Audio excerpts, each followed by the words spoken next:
Welcome to YOUCANIC. In this video, we're going to go over the steps on how you can troubleshoot Volkswagen but transmission issues.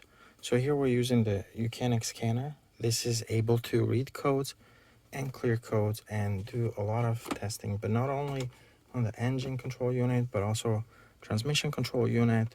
Any control unit, these Volkswagens can have 40 or 50 different control units that monitor and control different systems. So here we're going to focus just on the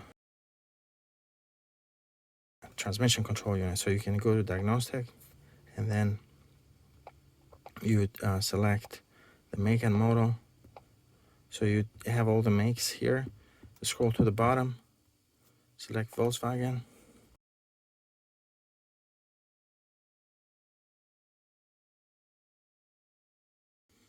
Go to Smart VIN. You can do manual selections, but that will require that you enter make and model. But we do Smart VIN, press OK, and then detects that automatically. Press OK. Go to diagnostics, and now here you can do a quick scan. Option 1 or 2 will do the same thing. Goes through all the control units of the car, but we're focused on the transmission, so you can see here. So if you did quick scan, it would go through all of these and tell you how many codes and what issues are found on each one. But let's just enter the transmission control unit. Then we can read the codes. So we have one code, and that says ABS wheel speed sensor front left. There's a code there. Well, basically the front left ABS sensor is defective in this vehicle. Sometimes though we gotta be careful because the fault code might point to a faulty ABS wheel speed sensor, for example, but the problem could be, let's say, the wiring to it.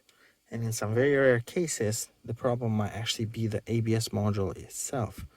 So, but here we can clear those codes, but of course, since in this case we did not fix the problem, that code will return after you drive the car again. You can look at the ECU information on this car. So this is this transmission control unit model and software version and everything, hardware. So if you need to find a replacement, you can look at this hardware, for example, part number, and try to match that. And then you can look at live data. What this does is it looks at all the different inputs that go to the transmission. You can start the car and then look at these values. So that's it. If you got transmission issues on a Volkswagen, so if transmission is stuck in limp mode, it's not changing gears, things like that, you can come in here, read the codes. And it does also help to do a quick scan to look. If you come back here, do a quick scan and then look at the whole health of the vehicle, because maybe there's something else going on that's causing that issue for the transmission. Thank you for watching YOUCANIC, where you can be the mechanic.